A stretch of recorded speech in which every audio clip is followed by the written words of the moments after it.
Deixa eu convidá-los a vocês abrirem aí comigo a palavra do Senhor no livro de 1 Samuel. Abra comigo aí a sua Bíblia, primeiro livro de Samuel, capítulo 1. 1 Samuel, capítulo 1.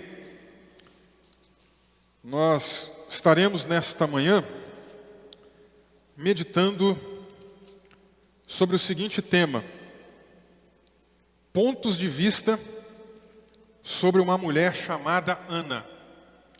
Pontos de vista sobre uma mulher chamada Ana. Esse é o tema da mensagem. 1 Samuel, capítulo 1, versículo 27 em diante. 1 Samuel, capítulo 1, versículo... Na verdade não é o 27 não, na verdade é o versículo 19 em diante. 1 Samuel capítulo 1, versículo 19 em diante. Amém? Diz assim: eles se levantaram de madrugada e adoraram diante do Senhor. Depois voltaram para casa em Ramá.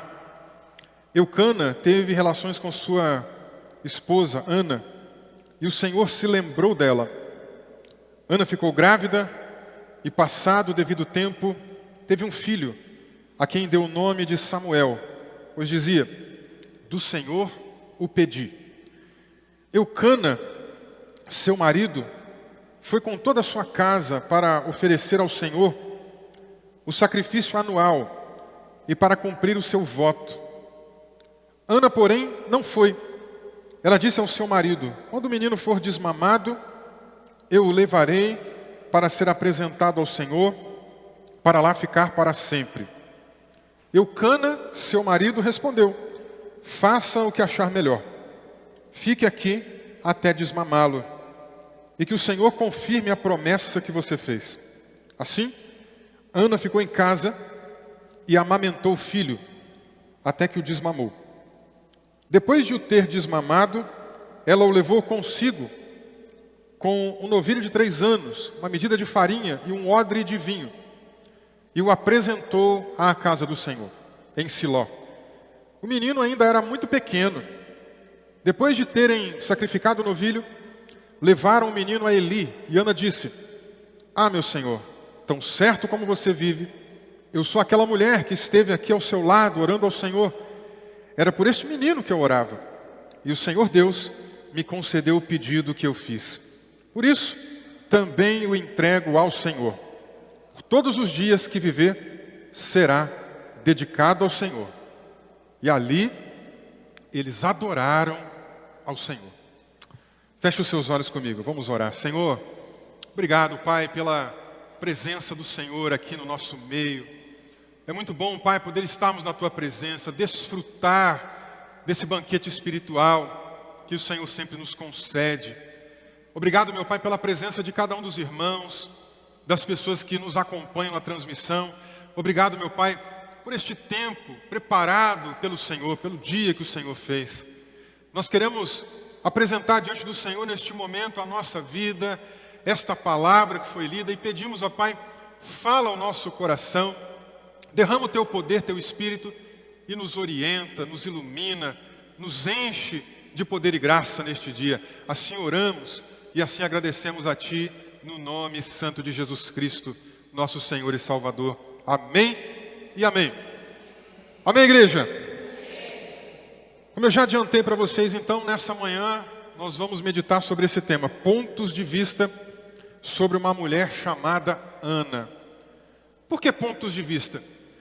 Eu me lembrava, esses dias, de um filme que eu assisti já tem um bom tempo, chamado exatamente Ponto de Vista. Não sei se alguém já viu esse filme.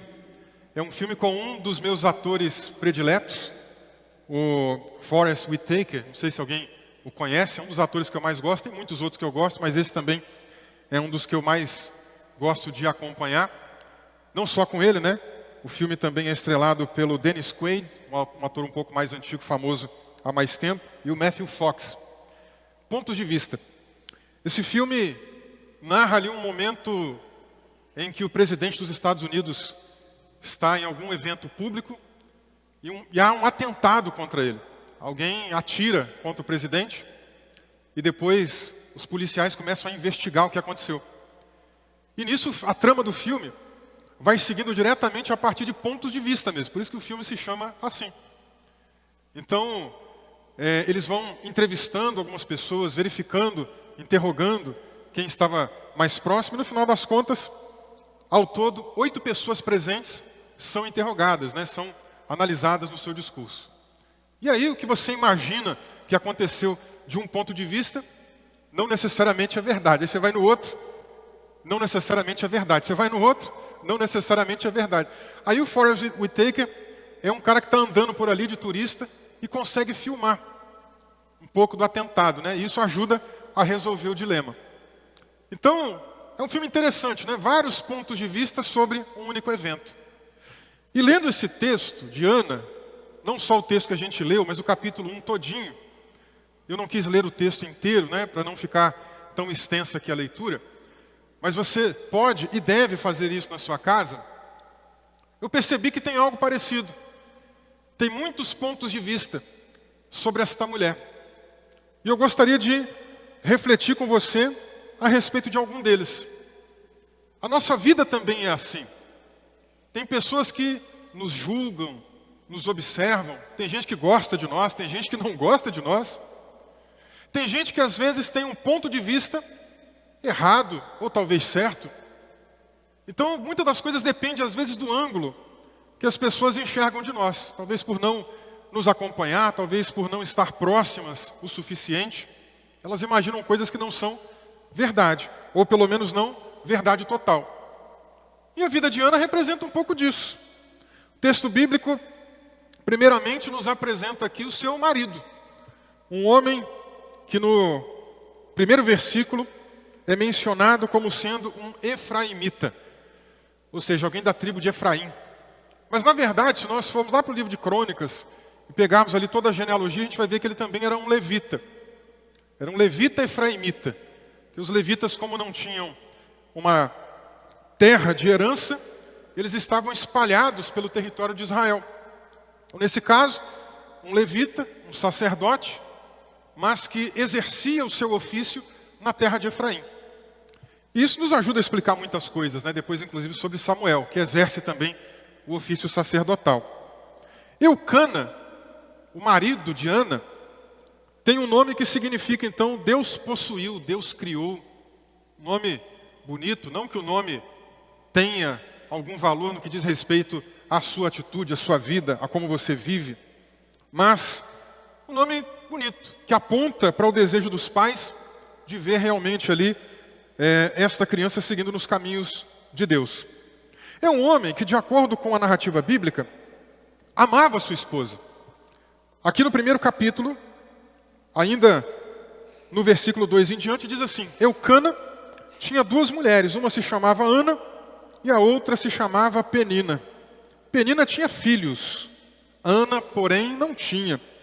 Todos os anos esse homem ia da sua cidade para adorar e sacrificar ao Senhor dos exércitos em Siló, onde Ofni e Finéias, os filhos de Eli, eram sacerdotes do Senhor. No dia em que Eucana oferecia o seu sacrifício, ele dava porções deste a Penina, sua mulher, e a todos os seus filhos e filhas. A Ana, porém, dava uma porção dobrada, porque ele a amava, mesmo que o Senhor a tivesse deixado estéril. O texto bíblico menciona um homem que estava numa relação de bigamia, né? Uma relação que a gente precisa também ter aqui um apontamento crítico para os dias atuais. Claro que bigamia, poligamia não são planos originais de Deus. Se a gente ler o texto bíblico em Gênesis, é mencionado que largará o homem seu pai e sua mãe, unir-se-á a quem? A sua mulher, não as suas mulheres, né? Então essa é a relação prevista nas Escrituras. Uma relação de homem e mulher, e não como as pessoas têm tentado até dar uma amenizada hoje, né? Tem uma figura de linguagem que a gente chama de eufemismo, é quando você ameniza uma coisa. Mas para não chamar de poligamia, o pessoal está chamando hoje um nome bonitinho, que é poliamor, né? Mas as Escrituras não concordam com essa postura, né? E aqui nesse caso, este homem acabou tendo então 2 mulheres, mas amava Ana. A outra mulher, Penina, tinha muitos filhos e filhas, a gente não sabe exatamente a quantidade, mas tinha filhos e filhas. Era uma mulher que, aos olhos da sociedade, ponto de vista, né? Do ponto de vista da sociedade, era uma mulher abençoada. Era uma mulher que Deus estava fazendo prosperar. Mas daqui a pouco nós vamos conhecer um pouquinho melhor sobre ela. Nem sempre as coisas parecem ser o que são. Ana, em contrapartida, não tinha filho nenhum. Era estéril. E a sociedade julgava ela, certamente, porque era o costume da época. Uma mulher que não tinha filhos era tida como uma mulher amaldiçoada. Mas o texto mostra que, apesar de ela não ter filhos, ou seja, dentro desse estereótipo que a sociedade criava da mulher que não tinha filhos, apesar de não ter filhos, Eucana a amava. E ele seguia o seu rumo, o homem religioso, seguiu o seu rumo ali para alguma festa especificamente do calendário do povo de Israel. Não sabemos que festa era, mas todos os anos eles iam para essa festa. E chegando nessa festa, ele, além de levar o sacrifício, além de levar a sua oferta, ele também era generoso. Abençoava a sua outra esposa, a Penina, e abençoava também os filhos e filhas que ele possuía. Dava lá um dinheiro, dava lá uma quantidade da oferta, né? Se fosse hoje seria um dinheiro. Imagina, vamos viajar para uma festa que vai ter na cidade tal. Aí você, pai de família, além de levar uma oferta para a igreja, ainda dava uma boa oferta, um bom dinheiro para a esposa e filhos. Generoso esse homem. E para Ana, sua esposa que era estéril, ele também dava uma oferta, também dava um dinheiro. Só que dava o dobro. Quanto para Penina ele dava um valor, para ela ele dava o dobro, dava mais, já que ela não tinha filhos. Só que, gente, dinheiro não compra tudo, né? Nem sempre dinheiro vai resolver as nossas tensões internas.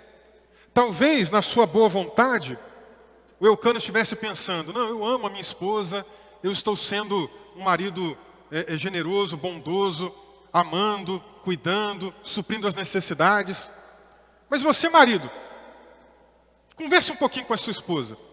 Veja se ela vai ficar extremamente satisfeita apenas por você dar comida, pagar o aluguel e dar alguns presentinhos de vez em quando. As mulheres querem muito mais do que isso. No caso de Ana também, o filho, nesse caso, fazia muita falta dentro da expressão da cultura da época. Mas ele, buscando, com boas intenções, abençoar sua esposa, ele fazia isso. No final das contas, tentava ser compreensivo com ela. A Penina ficava debochando da outra, irritando a outra. É como se ela, não sei se vocês lembram, talvez lá no começo da minha geração, próximo de quando eu ainda era criança, né? Quem tem mais ou menos a minha idade, vai se lembrar de uma propaganda que tinha na televisão. Não me lembro se era um brinquedo, não me lembro se era alguma bebida, né? De criança e tal. Mas tinha umas crianças que ficavam brincando assim: eu tenho, você não tem, fazendo inveja na outra. E era mais ou menos isso que acontecia. A Penina ficava fazendo inveja na outra, irritando a outra. Imagina a situação entre elas, né? O distúrbio entre elas, a confusão entre elas. Só que a Ana aguentava calada, não contava para o marido. O marido percebia que ela ficava triste. O marido via que alguma coisa não estava tão bem. Mas como ele não sabia exatamente o que era, ele tentava ser compreensivo. Olha aqui o que acontece no versículo 6. Penina, sua rival, a provocava excessivamente para irritá-la, porque o Senhor tinha deixado ela sem filhos. Isso acontecia ano após ano. Todas as vezes que Ana ia à casa do Senhor, a outra a irritava. Por isso Ana se punha a chorar, não comia nada. Então Eucana, seu marido, lhe disse: Ana, por que você está chorando? Por que não quer comer? Por que está tão triste? Será que eu não sou melhor para você do que 10 filhos? É o que a gente disse agora há pouco, né? Não é o fato de você ser um marido presente, de suprir necessidades da sua casa, que isso é o suficiente, né? Ele, na boa vontade, expressou dessa maneira. Mas ao olhar para sua esposa, qual era o ponto de vista que ele tinha? Uma esposa que, sempre que chegava essa época da festa, ficava triste. Sempre que chegava esse momento, parecia que estava talvez emburrada, não queria comer. Talvez, não sabemos o tom que ele fez essa pergunta para ela, né? Mas talvez até um pouco irritado. Puxa, faço de tudo para essa mulher, trago ela, dou isso, dou uma porção dobrada de dinheiro, de oferta, né? E ela continua desse jeito, triste e tal. poxa, Ana, será que eu não sou suficiente para você? Ele tentava ser compreensivo, mas no final das contas, acabava tendo um ponto de vista de uma mulher estéril e com todas essas marcas negativas que nós mencionamos. Esse era um dos pontos de vista. Um segundo ponto de vista é o ponto de vista de Penina, que enxergava Ana como uma rival, como uma adversária. O texto bíblico aqui que a gente leu no versículo 6, diz que Penina, sua rival. Penina enxergava Ana como uma mulher que ela tinha que competir. Tinha competição dentro de casa. Faz até lembrar lá a época de José do Egito, né? Lembra lá dos irmãos, ficavam um disputando com o outro. As mães deles também, né? Todas disputando umas com as outras. A primeira lá teve um monte de filho, a outra falou, tá bom, já que eu não consigo ter filho, dorme com a minha escrava. Aí a outra, é para jogar sujo? Dorme com a minha também. A competição dentro de casa. Aqui também uma competição entre as mulheres. Um ambiente que é marcado por essa competição, certamente era aprendido pelos filhos. Ela tinha filhos e filhas. Certamente os filhos disputavam uns com os outros. Já é um pouco natural, né? Às vezes um filho ou outro queria um pouco mais atenção do pai ou da mãe. Mas quando o ambiente já é assim, quando o ambiente dentro de casa já é tóxico desse jeito, os filhos vão crescendo e aprendendo isso e reproduzindo isso. Volta na história. Vocês vão ver Abraão e Sara. Abraão acaba tendo um relacionamento fora também. A mulher com quem ele se relaciona, que era escrava da sua esposa Sara, engravida. Há uma briga entre as duas, né? A Sara não fica bem de jeito nenhum, não concorda de jeito nenhum. Depois, lá na frente, quando nasce o Isaac, tem também um atritozinho. E aí o Isaac cresceu nesse ambiente. Depois, como é que ele cria os filhos? Da mesma maneira, aprendeu em casa. Esse mesmo ambiente tóxico é repassado. Depois ele tem 2 filhos, Esaú e Jacó. Como é que ele cria os 2? Preferindo um, preterindo o outro. Amando mais um do que o outro. O Esaú, que era caçador, ele falava, vem comigo, meu filhão, vamos para a caçada, vamos lá fazer alguma coisa. O outro ele deixava de cantinho. E aí, o Jacó também aprendeu assim. Como é que ele educou os seus filhos? Do mesmo modo, tinha lá 12 filhos, né?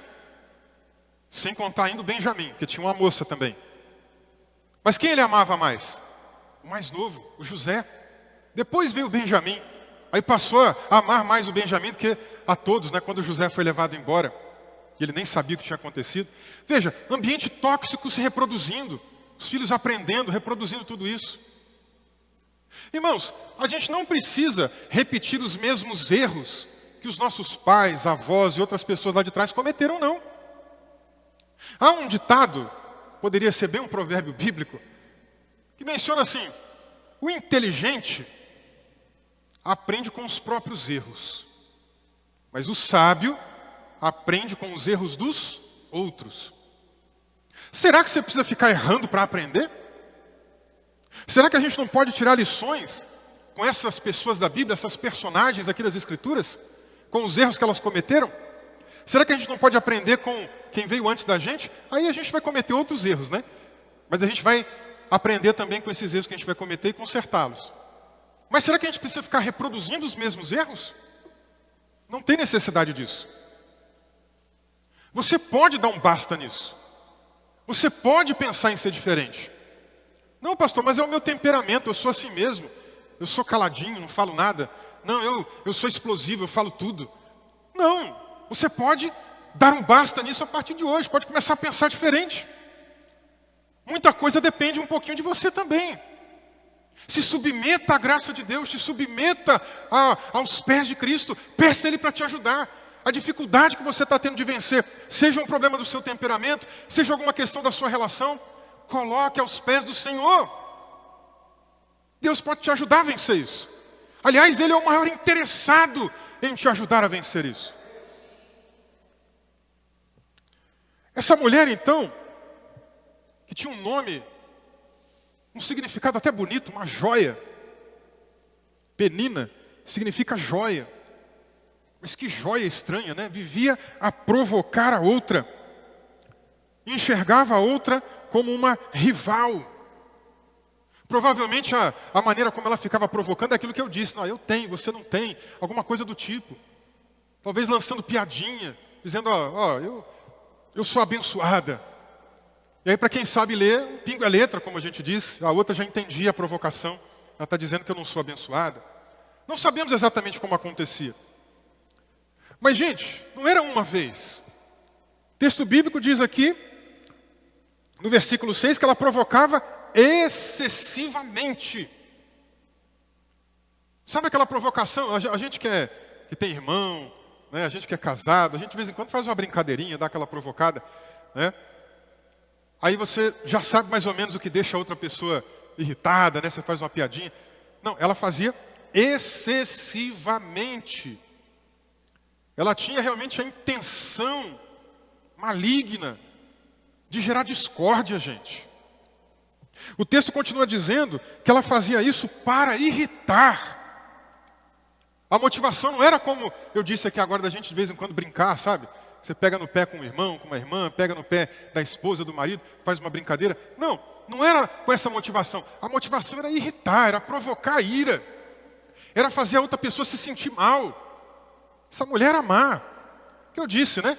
Ponto de vista, a sociedade poderia olhar para ela e falar, essa mulher é abençoada, um monte de filhos. A outra não tem filho nenhum, olha lá, coitada, amaldiçoada. Nem tudo parece ser o que é.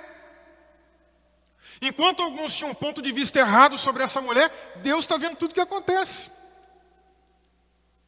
De Deus a gente não escapa. Dos olhos do Senhor, ninguém consegue fugir. Deus via o que estava acontecendo aqui. Deus sabia tudo que rolava. Ela provocava. Diz aqui ainda o texto bíblico que isso acontecia ano após ano. No versículo 7. Ano após ano. Fica imaginando assim, está chegando a época da festa. Era para ser um momento de alegria, né, gente? Era para ser um momento de festejar. Era para ser aquele momento de se derramar na presença de Deus. Talvez de se alegrar vendo outras pessoas. Essas festas aqui, provavelmente uma festa de peregrinação.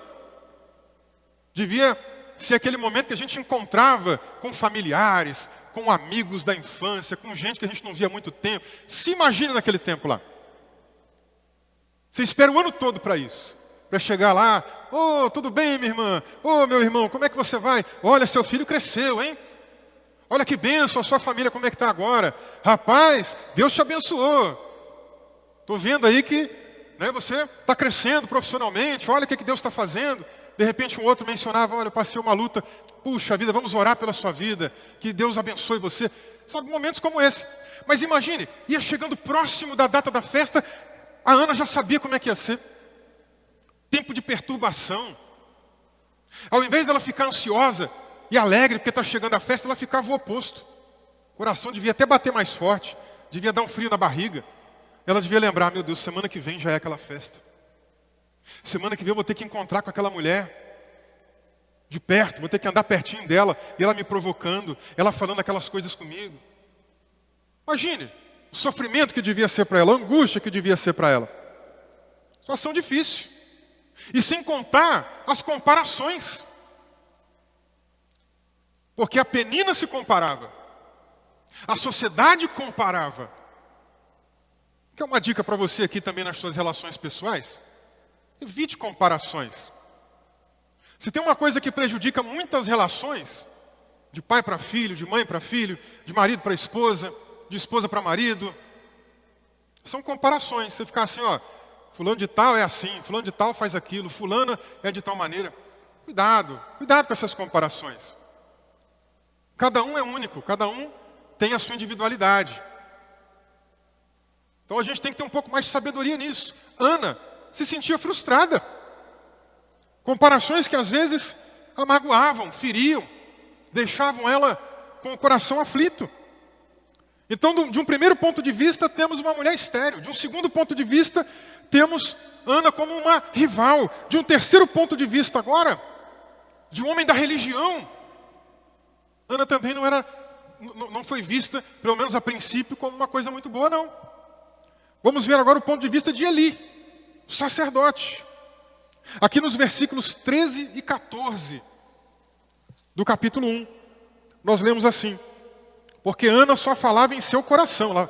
Ela foi para mais uma festa, mais um momento de celebração, passou por mais um dia de angústia, passou por mais um momento de muitas situações constrangedoras. Já não aguentava mais, né? E aí ela entrou lá no tabernáculo, entrou lá no espaço religioso, como se fosse o templo. Deve ter dobrado o seu joelho, deve ter sentado num cantinho. O Eli, que era o sacerdote, já estava lá sentado na cadeira, só observando o que estava acontecendo. Cuidado quando você vem para o culto e fica só observando, hein? Você perde a oportunidade de adorar o Senhor. Quem vem para o culto e fica olhando como é que um está vestido, como é que o outro está vestido, como é que um fala, como é que o outro faz, se um dobra o joelho, se o outro não dobra, se um ora igual a ele, se o outro ora diferente, está perdendo tempo, hein? Você tem que vir para cá para adorar o Senhor, você tem que vir para cá para buscar a presença de Deus. Não é para ficar observando como um faz, como o outro deixa de fazer, não. É para observar a presença do sagrado, a presença de Deus no nosso meio. Vem para cá e aproveite, se deleite na presença do Altíssimo. Você não sabe, quem fica observando não sabe como é que está perdendo a oportunidade. A gente até brinca, né? Embora não seja pré-tribulacionista, mas a gente até brinca que se Jesus voltar, os observadores vão ficar para trás, observando. Imagina, Jesus volta, leva a igreja, né? Eu até não sou pré-tribulacionista, comentei, mas vamos supor que acontecesse assim. Jesus leva a igreja, aí o observador vai ficar ali, ó. Nossa, olha lá como é que aquele irmão se veste, olha lá como é que aquela irmã faz. Ele fica só olhando, o pessoal subindo, e ele ficando para trás. Cuidado, aproveite a sua oportunidade. Eli estava só um observador, só olhando. O que está rolando aqui? E Ana no seu cantinho orando. Orando em silêncio. Orando sem falar alto. E aí o texto bíblico continua contando aqui para a gente, então, nos versículos 13 e 14, né?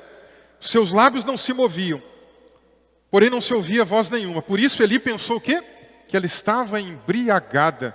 Ainda chamou a atenção dela. Além de observar mal, fez um mau julgamento, né? E disse assim, até quando você vai ficar embriagada? Ele imaginou que a Ana fosse uma mulher que estivesse ali numa situação de profanação, uma ímpia. É interessante que essas pessoas que gostam de ficar olhando para os outros, acusando os outros, julgando os outros, né? Tem telhado de vidro, não olham para si. Porque os filhos dele eram uma barbaridade. Os filhos de Eli, que também eram sacerdotes, gente, eles estavam desviando dinheiro. Não era dinheiro exatamente, eu estou dando aqui uma contemporanização da ideia, né? Porque na época eles não ofertavam dinheiro, eram animais e tal.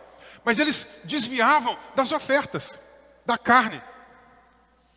O pai até chamou atenção, tipo assim, meus filhos, não façam isso.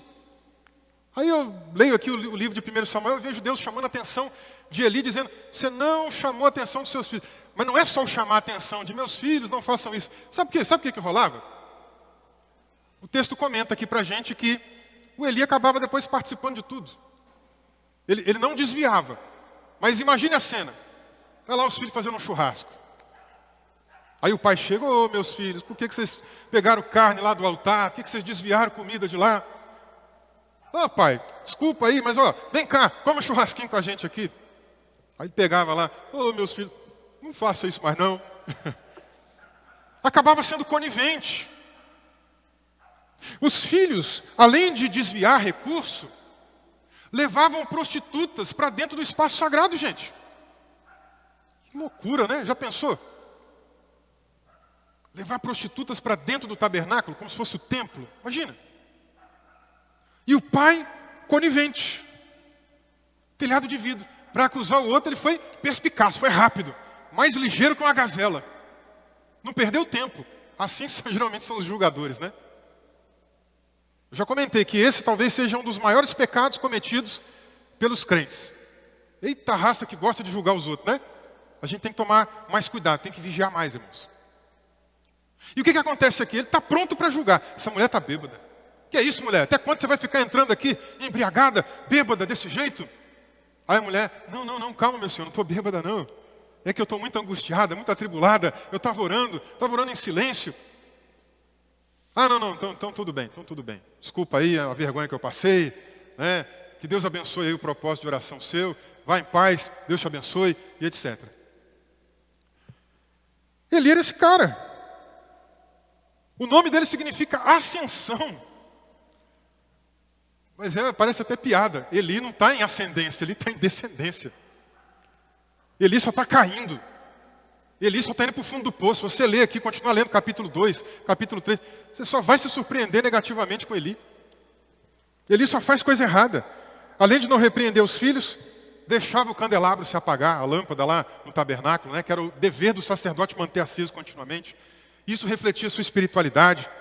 Uma série de coisas ruins. Um camarada sem discernimento, cheio de problema. Descendência nada. Ascendência nada. Descendência. Um homem em queda, em apostasia, em afastamento de Deus. Primeiro ponto de vista, então, que a gente viu, do marido. Eucana, olha para a mulher, uma mulher fragilizada, estéril. Penina, uma rival. Eli, uma mulher profana. E a Ana, como é que se via? Como é que se enxergava? A palavra Ana significa graça. Vem justamente da palavra antiga hebraica para a ideia de graça mesmo, como a gente pensa no Novo Testamento. Graça, favor imerecido e tal. E aqui no versículo de número 15, ela então responde para o Eli, não, senhor, eu não estou embriagada, não. Eu sou uma mulher angustiada de espírito, não bebi vinho, nem bebida forte, apenas estava derramando a minha alma diante do Senhor. Como é que ela se via? Ela se via como uma mulher, então, angustiada de espírito, atribulada internamente. Ela olhava para si e não via uma mulher tão feliz assim. Via uma mulher com limitações, com dificuldades, com situações que deixavam ela muito para baixo. Versículo 16 aqui, ela ainda comenta, estava orando assim até agora porque grande é a minha ansiedade e a minha aflição. Como é que Ana se via? Uma mulher então angustiada, aflita, ansiosa. Assim que ela se via, pelo menos nesse momento. Lembra que eu disse? Está chegando mais um dia de festa, era para ser alegria. Mas ela já ficava ali ansiosa. Ai, e agora? Como é que vai ser? Vou ter que enfrentar aquilo tudo de novo, vou ter que passar por aquilo tudo outra vez. Atribulada, ansiosa. Ficava muito triste. A gente viu lá no começo do texto, né, nos versículos 7 e 8, que quando a adversária ficava falando aquelas coisas para ela, ela chorava, não comia, não conseguia se alimentar. Ela guardava para si o que ela estava passando, né? Se eu tivesse que cogitar aqui que tipo de temperamento ela tem, eu diria que ela era uma fleumática, era mais introspectiva. Não me parece uma mulher de rancor, né? Às vezes de jogar para fora, de reclamar, como talvez ali as pessoas que têm uma característica mais da melancolia. Não, ela parece reter mais para ela. Me parece. E com isso, ela não passa para o marido. Não conta. Por isso que o marido vê ela chorando, não sabe o que está rolando. Não sabe o que está acontecendo. Por isso que o marido, às vezes, tem um ponto de vista errado também sobre ela. Ele chorando, por que você está chorando, mulher? Não, nada não. Não queria falar. Não queria abrir o coração. E, gente, relacionamentos precisam de diálogo. Ninguém adivinha o que o outro está pensando, né? Ninguém adivinha o que o outro está sentindo. Então é importante você colocar para fora. Você marido, esposa, nesse caso aqui a esposa, ela podia ter falado, não, meu bem, é que, olha, a outra moça aí fica sempre me perseguindo, falando isso, falando aquilo. Colocar para fora o que está sentindo é importante, para que a gente possa tentar construir uma solução juntos. Senão, não vai ter como resolver. Sempre ia para as festas, mesmo assim, mesmo sendo perseguida. Não deixava de ir. E aí eu vejo um ponto positivo nela também, né? Resiliência. Devia ser fácil não, gente. Se coloca no lugar dela. Todo santo ano ela passando pela mesma perseguição. Pela mesma situação de constrangimento.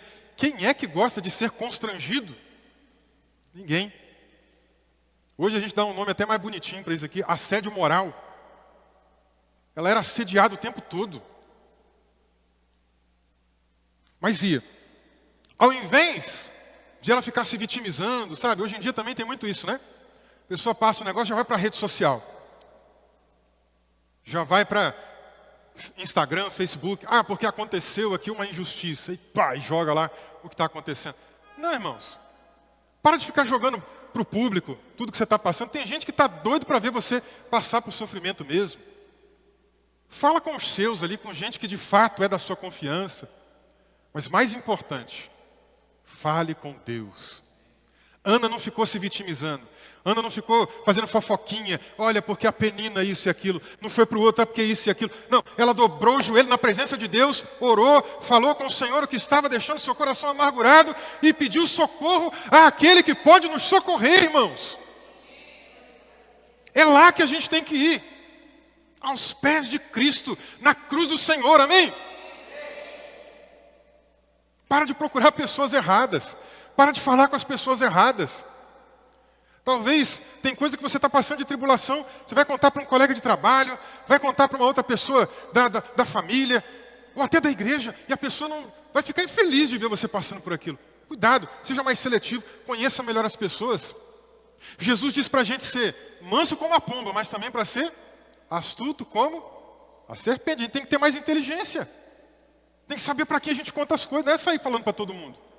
Rede social, eu estou falando para todo mundo, está público. Quem quiser ir lá acessar minha rede, vai ver o que eu estou dizendo. Rede social não é lugar de eu descarregar minhas emoções. Não é lugar de eu sair dizendo para todo mundo que eu estou passando. De eu ficar desabafando. Vai desabafar com Deus. Vai sentar no divã do Senhor. Vai colocar o seu joelho na presença de Cristo. E Ele, como a gente já aprendeu esses dias, vai te socorrer. Já falamos de 4 pontos de vista. Eucana via uma mulher fragilizada, estéril. Penina viu uma mulher rival, adversária. Eli viu uma mulher profana, uma mulher ímpia. Ana enxergava a si mesma como uma mulher sofrida, angustiada, ansiosa. Mas ainda bem, irmãos, que a gente tem um 5º ponto de vista. Glória a Deus. Glória a Deus, porque se fosse até aqui estava tudo ruim. Mas tem um 5º ponto de vista que vem do alto. Tem um 5º ponto de vista que vem de Deus. Tem um 5º ponto de vista que não apenas olha o seu exterior, que não apenas vê a roupa que você está vestindo, que não apenas vê o sorriso amarelo que você está dando, que não apenas vê a maneira como você se comporta aqui fora para tentar disfarçar sua dor. Nós estamos diante daquele que sonda o rim, que sonda o coração, que sabe o que passa dentro de você. Esse 5º ponto de vista é muito importante. Diz aqui o texto bíblico, no versículo de número 19, que depois de tudo isso que aconteceu, eles se levantaram, marido e mulher, levantaram de madrugada, adoraram diante do Senhor, voltaram para casa em Ramá, tiveram relações, e depois Ana, sua mulher, engravidou, porque o Senhor se lembrou dela. Figura de linguagem, não é que Deus tinha esquecido dela não, viu? Alguém pode pensar assim, nossa, então até aqui Deus esqueceu dela, agora que Ele lembrou? Será que Deus estava muito ocupado assim? Tem umas pessoas que têm uma imagem errada de Deus. Eu lembro de um amigo lá em Minas Gerais, estava passando uma tribulação na reforma da casa dele, precisava terminar um telhado. E ele dizia assim, olha, eu estou procurando recurso daqui, dali, trabalho, bico, etc. Nem orei. Eu falei, mas como assim não orou? Por que você não orou? Tem que orar, pede a Deus, fala com Ele. Não, Deus está muito ocupado. Eu falei, Deus está ocupado? De onde você tirou que Deus está ocupado? E já era crente velho, hein? Já era crente antigo na igreja. Como assim Deus está ocupado? Tem gente que imagina Deus atrás de um gabinete assim, ó, atrás de uma mesa, cheia de papel. Como se tivesse um carimbo na mão. Aí o papel é como se fosse a oração de alguém, né? Aí ele pega o papel, arruma o seu óculos assim. Ah, ok. Uhum. Anjo fulano de tal, vai lá. Tá, carimba, aí o anjo vai. Não, irmãos, não é assim que funciona, não. Deus é onisciente. Deus é onipresente. Deus é onipotente. A hora que você quiser falar com Ele, você pode falar. Sabe, Deus não é como aquele prefeito, aquele político que na época da campanha falou assim, pode me procurar quando você quiser. Aí você vai lá, bate a porta, eu vim aqui falar com fulano de tal. Ah, não está aí não, mentira, está lá sim. Outro dia teve um irmão, o Joãozinho, que me contou um negócio assim, né? Ele não está aí não. Aí a assessora ou a pessoa lá diz, quase que fala, mandou dizer que não está aqui, né? Deus não é assim, gente. Você pode falar com Ele a qualquer momento. Qualquer momento. Estou tomando banho. Pode falar com Deus. Estou dirigindo meu carro. Posso, pastor? Pode falar com Deus. Eu lembro que às vezes eu trabalhava lá na fábrica de cimento em Minas Gerais. Eu precisava ir para um almoxarifado, esperar ali um momento para o pessoal liberar uns materiais, né? E aí eu ficava ali naquele momento com a folhinha na mão, esperando, sozinho, não tinha muita gente por perto. E mesmo que tivesse também, eu ficava ali, andando de um lado para o outro, com a pranchetinha na mão. E orando, igual a Ana, né? Só em silêncio aqui no meu coração. Ô Senhor, abençoa esse dia, Pai. Cuida da minha família, Senhor. Cuida dos meus. Vai abençoando lá os irmãos na igreja. Abençoa isso, abençoa aquilo. Ficava ali em oração. E quantas vezes o Senhor me visitava ali, ó, no pátio do almoxarifado. Uma vez eu estava andando com um irmão, aliás, não era irmão ainda, né? Se tornou irmão depois. Estava andando com um rapaz dentro da área da fábrica, conversando com ele sobre Jesus. Ele era da vigilância patrimonial, tinha que fazer ronda. Aí eu tirava a oportunidade para andar com ele, para evangelizar. Saí um dia com ele, a gente foi andando. Eu ia também fazer uma ronda para poder checar o estoque de materiais que a gente tinha. E a gente passava pelos mesmos galpões. E era a oportunidade para pregar para aquele rapaz. Pregando. Um dia nós paramos em frente ao forno de cimento, aquele forno quentíssimo, com mais de 700 graus. Claro que a distância, né? Muito perto, a gente não consegue tolerar o calor. Mas um pouco à distância, conversando com ele, eu disse, olha, você precisa realmente entregar sua vida para Jesus. E ele disse, eu quero, tudo que você está falando agora está fazendo sentido para mim. Eu quero entregar minha vida para Jesus. Como é que eu faço? Eu falei, pois agora mesmo você pode fazer. Ele é mesmo? Baixa a tua cabeça, repete comigo essa oração. Ele repetiu comigo a oração. Aceitou Jesus em lágrimas, dentro da fábrica de cimento, perto do forno de cimento. Porque nós podemos falar com Deus em qualquer lugar.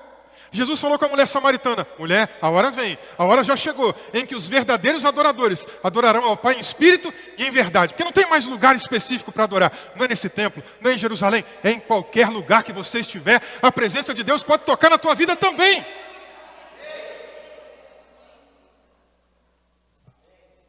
Ainda bem que tem um quinto ponto de vista. Porque enquanto todo mundo está olhando para Ana, criticando ela, e ela também até está quase que aceitando tudo isso. Porque tem hora que é assim na vida da gente. Todo mundo fala. Chega um momento que eu penso assim, já que está todo mundo falando, acho que eu sou isso mesmo, né? Ainda bem que tem um quinto ponto de vista. Que vê diferente. Que vê por dentro. Deus via as lágrimas de Ana. Deus via o sofrimento de Ana. Deus via a angústia de Ana. Deus via as perseguições que ela passava, a ansiedade que ela relatou. Deus estava vendo tudo. Se você continuar lendo aqui o capítulo 2, Ana, depois que pega o filho e entrega lá para o sacerdote Eli, porque lá no momento que ela estava orando, né, em silêncio, ela fez um voto. E o voto dela foi o seguinte, Senhor, se o Senhor me der um filho, eu devolvo para o Senhor. E ainda faço um voto nazireu. Ele nunca vai cortar o cabelo. Não vai passar navalha na cabeça dele, não. Deus abençoou. Ela teve o filho. Chegou no outro ano, agora ela já com o bebezinho no colo. O marido, vamos para a festa? Ô meu bem, esse ano você não me leva a mão não, mas eu não vou para a festa não. Porque eu preciso cuidar do bebê. Eu quero aproveitar um pouquinho o meu filho. Eu fiz uma aliança com Deus, eu fiz um voto, que eu vou entregar ele para o Senhor. Então deixa eu desmamar ele primeiro. Quando eu desmamar, a gente vai para a festa. Não sei quanto tempo passou. Ele ainda era pequeno. Passou o tempo de desmamar. Ela foi lá e entregou a criança. A gente aprende uma coisa importante aqui para nós pais e mães. Tem um ditado aí fora que as pessoas dizem assim, não, a gente cria os filhos para o mundo. Opa, vírgula. Eu não crio meus filhos para o mundo, não. Eu crio meus filhos para o Senhor. Eu crio meus filhos para o reino de Deus. Ana não estava criando o filho dela para o mundo, coisa nenhuma. Ana estava criando o filho dela para o reino de Deus. Quando o menino desmamou, ela foi levar para a presença de Deus. Está aqui, ó. Que o Senhor cumpra o que Ele tem na vida do meu filho. E cuide dele. E cumpra o propósito na vida dele. Quando ela chega lá e entrega a criança, ela depois canta um cântico de louvor e adoração lindíssimo. Que está aqui no capítulo 2. Leia comigo, capítulo 2, versículo 1. Então Ana orou assim, uma oração cantada. Ela disse assim, o meu coração exulta no Senhor, a minha força está exaltada no Senhor. A minha boca se ri dos meus inimigos, porque me alegro na tua salvação. Ninguém é santo como o Senhor, porque não há outro além de ti. Não há rocha como o nosso Deus. Não multipliquem palavras de orgulho, que não saiam palavras arrogantes da boca de vocês, porque o Senhor é o Deus da sabedoria. É Ele que pesa na sua balança todos os feitos das pessoas. O arco dos fortes é quebrado, porém os fracos são revestidos de força.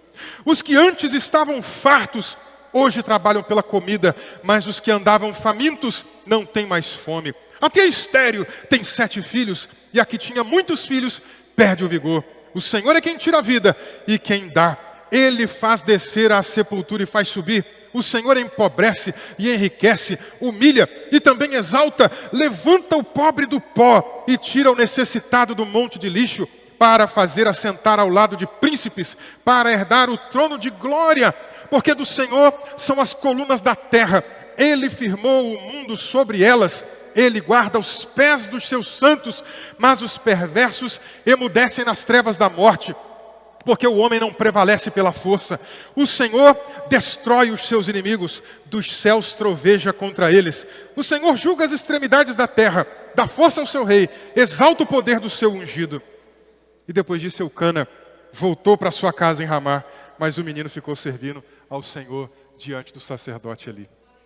Que cântico bonito, gente. Eu confesso que a minha vontade era pegar o cântico e pregar sobre ele aqui hoje. Cântico lindo.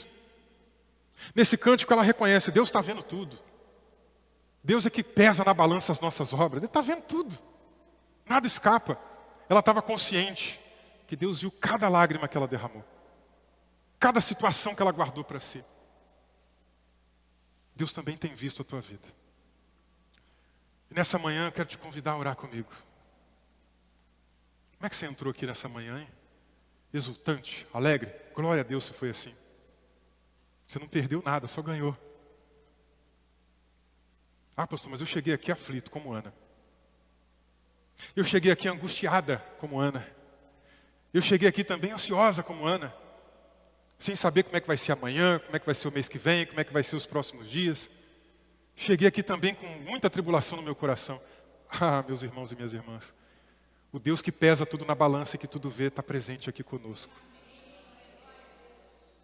Eu queria fazer um convite diferente. Se você puder, você que pode, dobra o teu joelho hoje, neste dia das mães. Neste dia das mães, que o Pai Celestial há de cuidar de nós. Quem puder, não é obrigatório, tá, gente? Quem puder dobrar o joelho, dobra o joelho, vamos orar.